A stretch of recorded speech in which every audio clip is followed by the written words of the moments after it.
السلام عليكم، محدثكم سعودي من دم أخضر وقلب يماني. يا جماعة الخير، أنا طالع أقول كلمتين في خاطري يسمعها ابن بلدي قبل ابن اليمن. لا يضحكون علينا أهل الحسابات الوهمية، يستغلون الفرص والمناوشات هذه للناس ضعفاء النفوس ويرددون هتافاتهم الخداعة. أنتم يا أهل اليمن أهل حكمة وأهل علم، وين علمكم وحكمتكم اللي اعتدنا عليها؟ لا يغررون عليكم كذابين أبوهم لغفهم. على قولتكم يا أهل اليمن، اليماني في السعودية هذه داره، وأنا أعرف إحنا السعوديين لو جيناكم في داركم أهل جود وكرم وطيبين. أقسم بالله العظيم رفاقتي يمنية وأصدقائي يمنيين، سواء فنانين أو عمال أو ممثلين، والله أسألوا اللي يعرفني منهم، والله ما أعدهم إلا أخواني وهم ما يعدوني إلا أخوهم. إحنا ما عندنا في السعودية يمني مغترب، إحنا عندنا يمني عايش هنا بحقه وبراس ماله وبخشم الريال اللي هو يشقى عليه. لا لنا فضل ولا منا بعد الله عز وجل، وانتم يا اهل اليمن تقدرونا وتحترمونا، لانه هذا في طيبكم وفي اصلكم وفي شرعكم.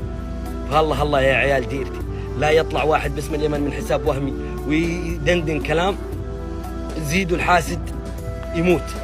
اذا شفتوا واحد من حساب وهمي احنا يا السعوديين انتم عايشين عشان احنا شغالين عندكم، قل له والنعم فيكم وحياكم الله، اقسم بالله العظيم يموت. وانتم يا اهل اليمن لا طلع حساب وهمي باسم السعوديه ويخطي عليكم، والله انتم تعرفوننا. احنا لنا في قائدنا سلمان قدوه ورساله واضحه، ولنا في ولي العهد كلمات طيبه عن اهل اليمن، واحنا معه ومع اهل اليمن، والحاسد يموت. والله ثم والله ثم والله ان اي سعودي تلقوه انه يقول لكم مرحبا بكم مليون والسعوديه داركم، وانتم يا اهل اليمن عارفين. واحنا والله يا السعوديين عارفين طيبكم وعارفين معدنكم وعارفين ادبكم وعارفين اخلاقكم. تكفون يا رجال تكفون، والله العظيم لاني قاصد جاه ولاني قاصد شهرة ولاني قاصد محتوى ولاني قاصد إلا أني قاصد إن هذول الكلاب الأذناب لا يشتتوننا بحسابات وهمية. لهم رجال يواجهون ويعطونا.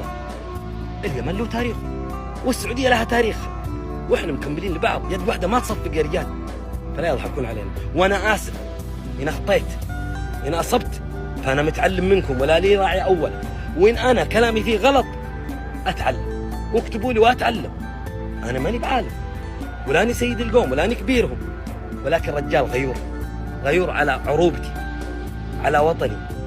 أنتم شايفين الديار من حولنا كيف، ترى والله ما هم ضيق عليهم إلا اتحادنا حين العرب. لا يجون ضعاف النفوس من اختراق الفرص وبث السم. ابتروها.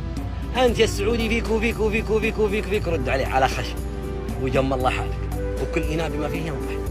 والرد عليك يا اليماني أنت فيك وفيك، كثر الله خيرك. لا تنسوا أن عند الله تلتقى الخصوم، وأنا آسف أني طولت عليك.